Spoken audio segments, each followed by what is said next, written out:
are live after a month off, maybe longer. We're back. I feel like I've said that like 12 times this year. Yeah. That's how it goes, though. You're building a media company. You're building an LSU brand. Sometimes you have to relocate. We've relocated again for the third time in the past 12 months. But we're making it work. We're getting somewhere. Y'all be patient with us. We're relocating in between relocations. No, quite literally relocating in between relocations. What is up? Welcome back to Valley Vision. I'm Abby Alonso. We got Mr. Adam over there on the sticks. Y'all know we got a revolving door of really awesome people running the production role. Can't thank y'all enough. Trinity, y'all know Trinity. She's behind the camera running some socials for us. Can't do it without the people who have your back and do a lot of the grunt work while you do the rest. So I appreciate y'all. Of course. You ready to rock into this? We're going to get right into it. Let's get it. No more BS, Abby. Enough. You've been gone for a month. You can't just come on here and start running your mouth. Tell us what we want to hear. Okay, before I do that, though, I am going to shout out St. Rock Vodka, the official vodka of the Bayou Traditions Collective. You guys know it's a win-win. You buy a bottle. Some of the proceeds go back to the athletes. You get good vodka. They get their money. Everybody wins. Support LSU athletes. Buy St. Rock Vodka. Shout out. They've been here since the beginning. OG sponsor. Appreciate y'all. Okay, the Olympics wrap up. And wow.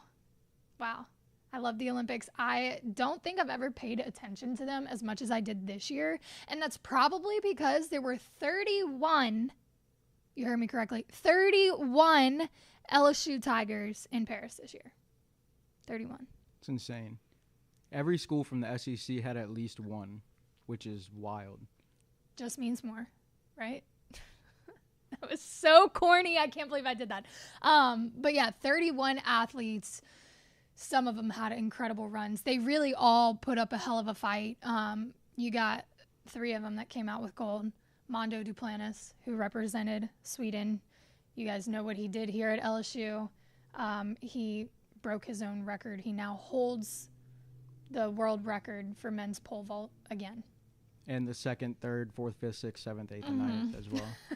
Sounds like Katie Ledecky, huh? Quite literally the greatest pole vaulter to ever live. Yeah. It's undeniable. That's really cool. So there's 1 gold. Sha'carri Richardson racked up a gold in the women's 4x100 relay. She came in 2nd, right? Yep. In the individual. Put up a hell of a fight. I mean, to watch her run some of these prelims, and you've seen it on social media. I wish eventually we'll have it playing behind me. Not today, but like in the future, what I'm talking about will be behind me on the screen. But to see her like literally locked in running and just glance over as she dusts people. It's crazy. The attitude, just the confidence. I love to see it. So she got a gold. And then you had Vernon Norwood, who also racked one up with the men's 4x400 relay. I believe we posted a graphic today on Valley Vision that I don't have my phone, but he's got a new record. Do you remember what it is? I can't remember what it is. T, can you check? I think it's the Olympic record. Yeah. For. That's right. He's no. That was Mondo. We're talking about Vernon Norwood. He's got an Olympic record. 6. So 3 gold. And then you've got Brooks Curry, who racked up a silver in swimming. Vernon also got a silver in the mixed 4x400. So that's when the women and the men run together. Sha'carri got a silver, like I said, in the women's 100 meters. Juan Celaya Hernandez, who represented Mexico, got a silver in diving. So, and then a bronze. Nathaniel Mitchell-Blake repped Great Britain and got a bronze for the men's 4x100 relay. Again, 31 athletes from LSU were in Paris. The representation of LSU and just the case that we make on almost every show that LSU is a brand. It's a brand, and there's deliverables and there's evidence for that. 31. Also want to shout out to 3 of those athletes who we've had here at Culture Media work directly with us. Lizzie Roussel, who competed in women's diving. She's also a coach at F45, and she was on Anthony's podcast, The Up and In Show. She is incredible. Not only is she an Olympian, she is a coach, like I said. She is a wife. She is going to law school for fun, and she is also a mom. And I know that her message was to show other moms that your life doesn't have to end and you don't have to stop chasing your dreams and your goals because you're a mom. And she did exactly that. How freaking cool. Superhero status to be a mother and to go compete on a world level. Insane. So congrats to Lizzie for making it there. And then, of course, our heart and soul TKN, Taryn, Kloth, Kriesten, Nuss, phenomenal athletes. Didn't turn out the way that they wanted, and they've made that very clear on social media. It's almost heartbreaking to see them talk about it. It's been such a journey, and you guys know we have a podcast with them, their own podcast with Culture Media, Small Talk and Tall Tales, where they come and give us insight to their life of what their friendship is like, and just we get the most inner stories and information on their lives. And we know that they were sweeping and they were doing incredible things on the way to Paris, and they were training and they're rewriting the script, right? That's the whole theme of their run to the Olympics. They don't train in California like every other beach volleyball team. Kriesten is literally 5'6", maybe 5'7" on a good day. They're best friends. Their chemistry is very unique in the beach volleyball world. So they're rewriting the script. They get to Paris. They're the number 2 team in the world. They go 3-0 in pool play. You saw the iconic pan to LeBron when there was a lightning delay and they had to stop against, who were they playing? Japan? Against China. It was China. And freaking, they come back. There are no fans in the stadium. They're 2-0 in pool play. They need to finish it out.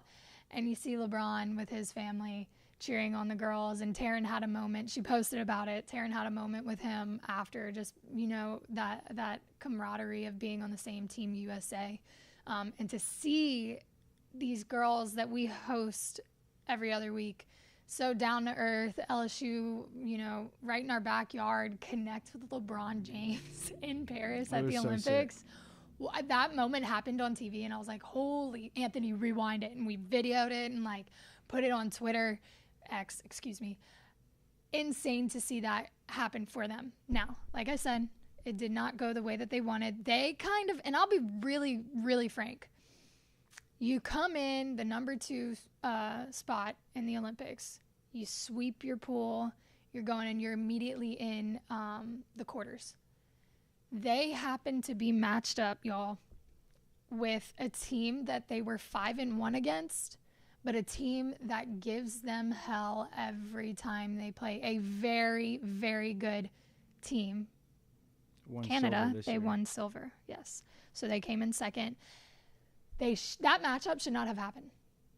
That matchup should not have happened. It was a fluke. Sometimes the way that it happens in the system, that's how it happened. Canada went 2-2 in pool play, had to play in the play-in game to make it out of pool play, and then found their way all the way to the championship. Taryn and Kriesten just a little bit off that day. But I'm going to make a bold prediction here. It's 2024. The next Olympics are in 2028 in LA on our home turf. And man, coming from the mind of a storyteller and a reporter, right? God, tee it up for me better. You can't. Talk about a redemption story. Now you're on the road to redemption. You're rewriting the script. You make it to Paris. You're the youngest beach volleyball, American women's beach volleyball team to ever make it to Paris. You have this incredible run, and then you fall in heartbreaking fashion to a team that you've beat multiple times, that you know very well, right? And everyone is devastated because the chemistry and the uniqueness of Taryn and Kriesten just warms your heart. Everybody wanted them to win. So to see them fall in the first round of bracket play, but you teed it up for the perfect redemption story. Now they have a little bit of a chip on their shoulder. you're looking at a household name in Kriesten Nuss. Greatness can't be denied. They're going to go back to this is my prediction. They're going to go to the 2028 Olympics in LA on home turf, and they are going to effing kill it. You're going to see them over the next 4 years go to work, and they're going to go in. They're going to still be the sweet Taryn, Kloth, and Kriesten Nuss, but they're going to have a little bit of an edge and remember what happened in Paris. And they're, bold prediction, I said, they're going to win gold in LA in 2028. It's the perfect story. It is. It's the perfect story. And I also want to mention, too, Lizzie mentioned it when she was on Anthony's show, that, yeah, it sucks to lose and you want to go out there and win. You want to put on for your country. But just making it to the Olympics to begin with, like you said, they're the youngest duo in the history of the U.S. That's something, I'll admit, they were kind of my segue into paying attention to beach volleyball. Mm-hmm. And when you look at other sports, like people talk about Simone Biles, she's 27, it's her last competition, she's done, she's too old. So in my head, I'm like, okay, well, Taryn and Kriesten are kind of similar age. Like, what does this look like for their future? And they said, well, they're the youngest duo to ever make it in the history of the United States. Yeah. Like you said, it's home turf next time. Not only did they get eliminated in Paris, but they're playing in the United States. And I mean, they win all over the world. So not having to travel, I'm sure that makes it It's huge. that And much on their better. way to Paris, they were in delay. Like, they had a whole bunch of travel issues. I'm not saying that has anything to do with the results, but to have it at home, if you've paid attention to anything they've done, their fan base is insane. Like, the TKN fan base is ride or die for sure. By 2028, now that it's expanded, I am telling you, like, I would put stupid money on it right now. Actually, I might, if I could. New Orleans was the #1 market in the United States for TV ratings for the Olympics. Why? Because you have a homegrown. Me and Kriesten went to high school together. I can tell you from back in the day, it was like known across school, across New Orleans, that Kriesten Nuss was going to be in the Olympics for something, whether it was volleyball or soccer or basketball or track. You didn't know, but she was going to be an Olympian. So, like, all of this makes sense. And like I said, greatness can't be denied. Maybe delayed, not denied. Okay, enough. If you guys do want to hear directly from Taryn, Kloth, and Kriesten Nuss about their experience in Paris and the heartbreak and how they're going to be better, lucky for you, they're coming in on Wednesday to record an episode of Small Talk and Tall Tales, and we're going to cross it over with Up and In. So you're going to get a full-blown interview with Anthony Renato, Kriesten Nuss, and Taryn Kloth about the Olympic experience. And you can find it in two places. Either the Small Talk and Tall Tales podcast that Taryn Kloth and Kriesten Nuss host every other week, or the Up and In show with Anthony Renato. Go subscribe to both. You should watch it on both, because why not? All right, we'll wrap up with the Olympics. Cool. See you in 4 years. LSU football is literally around the corner. We are what? 3.5-ish weeks away, maybe 4, pushing it. Vegas is September 2nd. Yeah, okay. A month from college football, what happened? Insane. I'm not even being sarcastic, like, for the show or anything. How the hell did we get a month out? You know where my brain went? Oh my God, we have to do vlogs. Oh my God, how much we have so many things to do. Okay. Y'all get ready for that. But we are a month out from college football. I'll be honest, very, very curious to see how this team pans out. Now, from reports we've seen from practices and stuff, the offense is flashing. There's been a lot of buzz around Caleb Jackson. Saw some transitions and some changes in him physically. Could very well be a vital part of the offense this year, especially because this is not a challenge that LSU has not faced before. You have a Heisman quarterback leave, somebody's got to step up, right? Joe Burrow goes off, you have Jayden Daniels come in. Jayden Daniels goes off. Is it going to be Garrett Nussmeier who steps up into that role? Big shoes to fill. Not one, but two. Like, two Heisman quarterbacks. Big shoes to fill. So to say that Caleb Jackson could be pivotal and vital for this offense is not crazy. I know you did some analysis on him. You said you called it 6 months ago that he was going to be an important part of the offense. Yeah, no, ever since he committed, there's just something about him. Like, even he came onto campus at 200 pounds. Now he's up to 235. But even as a freshman, you could tell this dude was different. Yes. And just from a physical standpoint, from a play style standpoint, I'm not saying he's Fournette. No one's going to touch what Fournette did. But I think since Fournette, he's the closest to what LSU has ever seen. It's the power run, like how hard he runs. Yeah. There were countless times last season that he was in, and I was like, he like, nothing is stopping him. There is no fear there. None, zero. Whatever happens, because he runs hard. And a lot of people are saying that they're going to air the ball out more this year. They're going to start throwing it because Jayden was running. They kept pounding the ground because Jayden could pull it. But when you look at it, LSU ran the ball 430 times last year. Over the last 5 seasons, they averaged 454 rushing attempts. So they're right on par with when they had Burrow. And, there's not – like, it's not like there's going to be this big drop-off in the run game. And Brian Kelly has said Josh Williams is a guy they know what he's going to bring to the team. Mm-hmm. I think he's a third down back. He's a great blocker. I think he's great out the backfield. 1st and 10, give me Caleb Jackson. Let him put a shoulder down and get me 7 yards and set up 2nd and short every single time. I don't hate that strategy. And for him, I said he would rush for 1,000 yards this season. That was before John Emery came back. This was in the middle of all the Trey Holly legal situation. So I'll back off of that a little bit, but I'll go 750. Okay. And I'm going to say this, like, yes, John Emery coming back does have a play in it, but track record, he hasn't lasted too long throughout seasons or made a huge impact. And that's no shot at him, but like, if we're going to talk about, okay, what can Caleb Jackson do for this offense and numbers he might have at the end of the season, I don't know that John Emery has a huge, and unless something has drastically changed. He's not, I don't think he has a huge role, but he takes carries. Right. Takes some away from. But I think Caleb Jackson, at his size, the way he runs, he's going to average 5 yards a carry just in the fact that he's going to fall forward every play. I would not want to be standing in front of him. Nope. I'm not scared of a lot of things, but like, he runs real hard, y'all. Okay, switching over, you want to make predictions. By the way, LSU came out as number 13 in the AP poll today. First one. This afternoon, morning. Here we go, 13. We're starting at 13. That's the benchmark. We'll see what happens moving forward because we know how drastically those can change depending on how your defense performs in week 1. Anyway, so let's keep making these predictions. I'll use Will Campbell's comments to the media. You talk about records, right? And how's LSU going to finish out the year?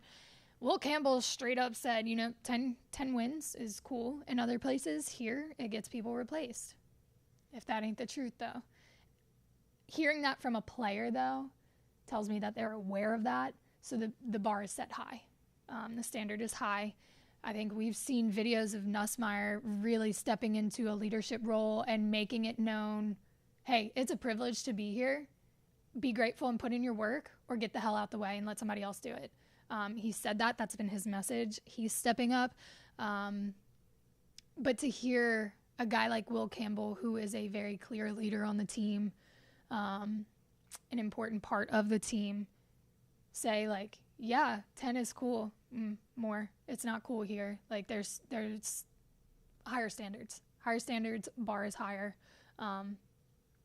So that leads me into my question for you. What's your prediction, record prediction for LSU? I think it's going to be a very similar year to last year. Me too. Me too. I mean, they finished the year at 13 in the final AP poll, or the final CFP poll, actually. I think it's a good spot in the 12-team playoff. I think, especially now with the SEC being what it is, bringing in Texas, bringing in Oklahoma, getting rid of the divisions, I think you lose even 3 games, you can sneak into that 12 spot if you lose to Ole Miss, Oklahoma, Alabama, depending on what those teams are, if they live up to expectations, right? Now, if you lose to South Alabama, Nicholls, and UCLA, you're out. Right. Right, but I think this is a fringe playoff team. I think they finish 10, 11, or 12 somewhere in the season and sneak in. Okay. I'm here. I'm sorry. I'm also distracted by this computer right now, but I heard you. Honestly, though, I wouldn't be mad about finishing second in the SEC and getting an extra game in Tiger Stadium as like the 5 or 6 seed. I would not be pissed about that because if you've seen anything about what athletes, whether they went to LSU or not, or even analysts say about the advantage of playing in Death Valley and like how effing loud it is.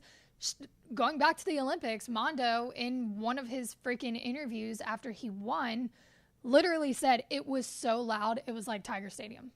And it helped me. So that's a testament. He ran track. Like, come on. I kind of like that idea, honestly. Give us another game at home. There is a very evident home field advantage of playing in Death Valley. And you hear that across the board.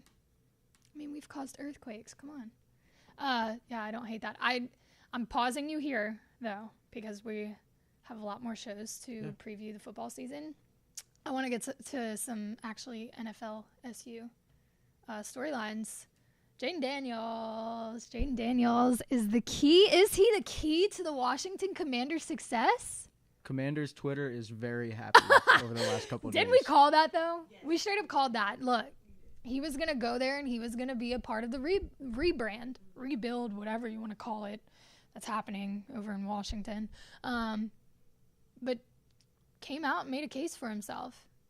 Not perfect, but if you're a Commanders fan or an LSU fan, you're like, oh, yeah, I feel good about this compared to how I felt the past couple years. Like, Jayden coming out and going 2 for 3 with 45 yards and a carry for a 3-yard touchdown. So he's still got it. He's still using his feet on the ground.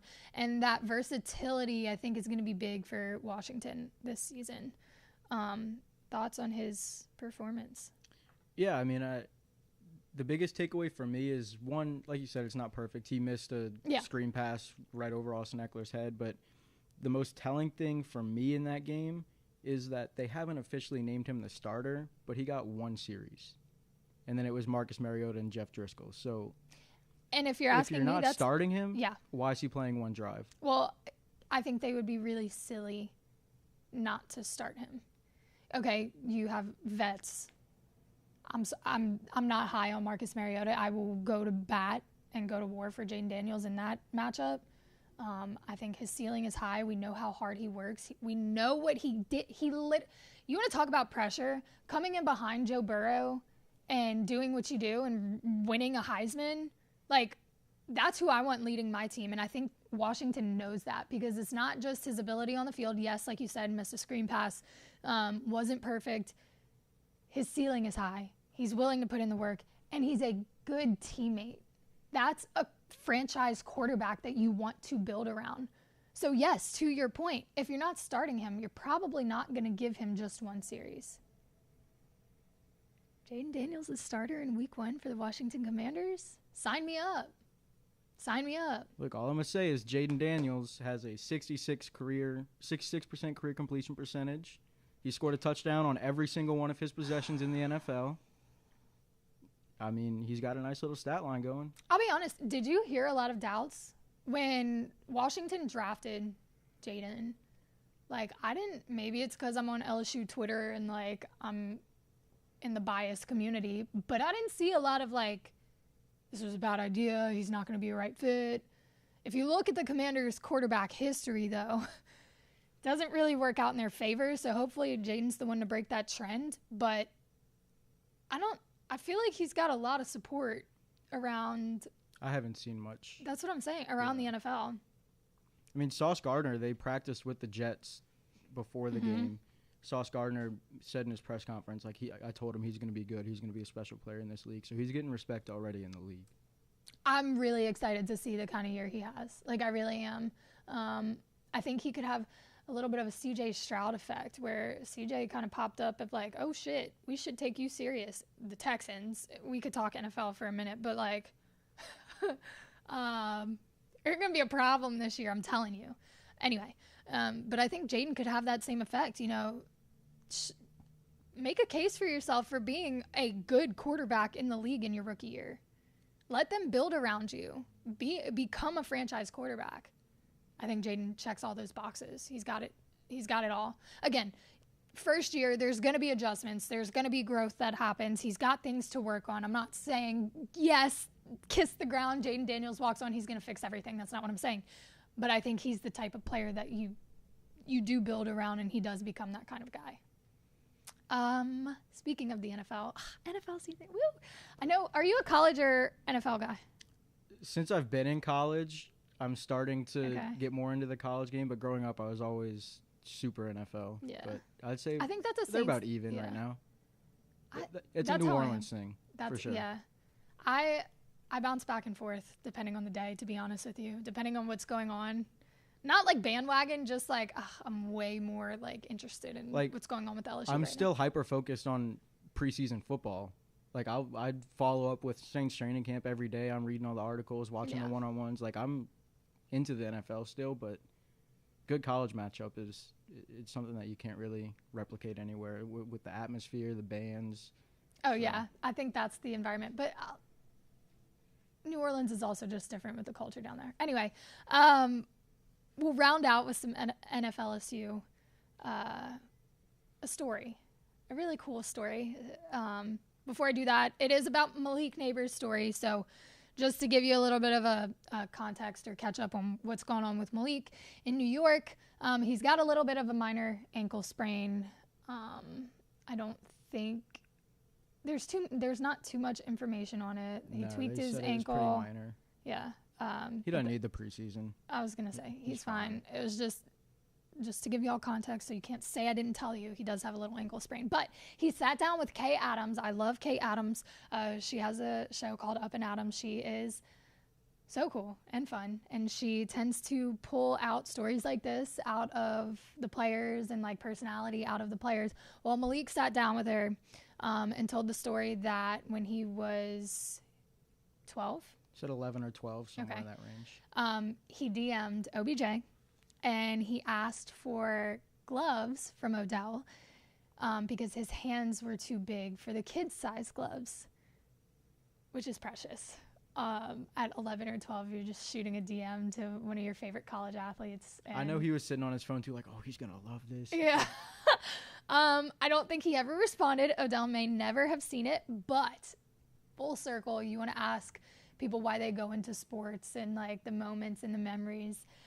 This is one of those stories. Full circle moment. Malik gets drafted and Odell DMs him back on draft night saying, I guess you don't need those gloves anymore.